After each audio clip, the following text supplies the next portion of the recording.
After this 2010 fall semester full of Texas sports, it has been a bittersweet season.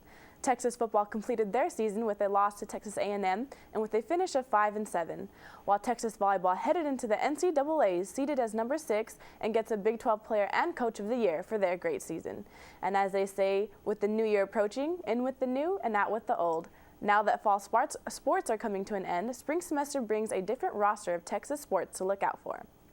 The Texas men's and women's basketball team has already started their 2010-2011 season. The men's team has won games against Navy, Louisiana Tech, and Rice, to name a few, but as the new year comes, so will tougher competition. The Longhorns are expected to play on December 11th against Texas State at 3 p.m. The women's basketball team has also had a very steady start to their season, already winning against Boston, Northwestern, and Idaho State. Their next game will be December 12th against Tennessee in Austin at 12 p.m.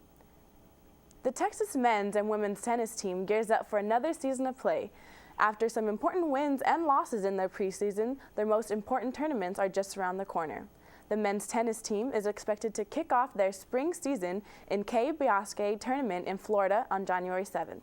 The women's tennis team next tournament starts off their season at the National Collegiate Tennis Classic in Palm Springs, California on January 15th. The Texas Swimming and Diving team just finished their Texas Swimming and Diving Hall of Fame Invitational. To kick off their season, the men's swimming and diving teams are returning national champions and have already had some crucial wins in their preseason. Their next meet is January 14th in Auburn, Alabama. And for the women's swimming and diving team, a similar story. The preseason wins has really set them up for a successful season.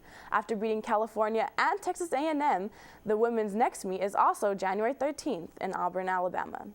These are just to name a few sports Texas has coming for the Longhorn fans during the spring season. To find out more schedules and events about upcoming spring sports, you can go to texassports.com. For Good Morning Texas, I'm Kendra Chambers.